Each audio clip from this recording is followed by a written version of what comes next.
Dr. Moore, Principal Wright, members of the school board, teachers, parents, family, friends, and members of the Gary Roosevelt class of 2009. I'm humbled and honored to speak to all of you today. Before I begin what I promise will be brief remarks, I'd like to pause and paraphrase a memorable opening line. It was November 4th, 2008, election night. You remember, when our newly elected president, Barack Obama, strolled to the stage with his family in tow, and he said, if there's anybody out there who doubts, wonders, questions, well, I say tonight, if there's anybody out there who questions the quality of education imparted at Gary Roosevelt, who wonders if they are committed at 25th and Grant, who doubts the spirit of the mighty, mighty Panthers, the class of 2009 is your answer.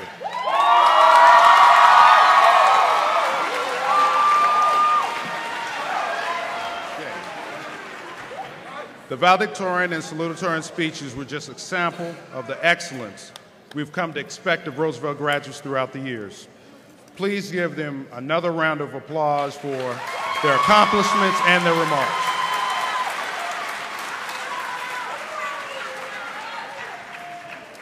And I'd like to give my own special thanks to Principal Wright for that very kind, wonderful, long introduction.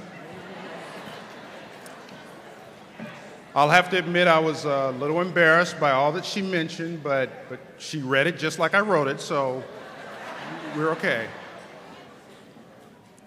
Seriously, I want to begin by thanking God for allowing me to stand before you healthy and content 25 years after my graduation. And let me express my deepest gratitude to you, the school board, and to Principal Wright for allowing me to address you on such a special occasion. I've been asked to speak to you on your chosen class theme, determination is the fuel that produces results. Let me say at the onset that your selection of this particular theme gives me another reason to be proud that in just a few short minutes you will become my fellow alumni. Your theme says you realize that you will be tested in the years ahead and that it will take fortitude to reach your goals. It is a theme appropriate for those beginning the road to success. Years ago, even before I finished my grade school years, my father, who was not originally from Indiana, asked his fellow workers in the steel mill. He asked our pediatrician, he asked our pastor, he asked everyone, what high school should my children attend?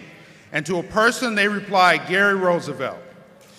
So at the risk of insulting our gracious host here tonight, we took a bus from the West Side to 25th and Grant, where we donned the black and gold. You see, my parents were determined that we would receive a good education, not only academically, but culturally as well. We were sent to Gary Roosevelt because of his tradition of developing African-American leaders who remain committed to their community long after they've graduated. Avery Brooks, William Marshall, Lee Calhoun, the Teleferro family, the Tatum family, Ronald Sullivan, and now you are part of that history. When my father and mother first arrived from Gary in the mid-1960s, it was a turbulent time in America.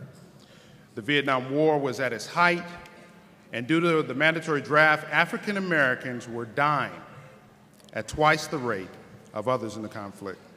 Racism was rampant and legal through the enforcement of Jim Crow laws.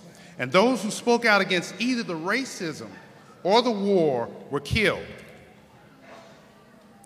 Medgar Evers, John Kennedy, Malcolm X, Dr. King, Robert Kennedy, all five killed within a 5-year period. Can you imagine, class, what it must have been like to live, work, study during that time period?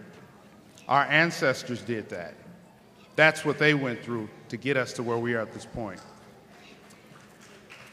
But I hear you. I hear you. Who wants to hear all of that? We're here for a celebration, right? We're here for a celebration. I know. This is a new age, Dr. Patterson. This is the age of LeBron James. Well, this is the age of Kobe Bryant.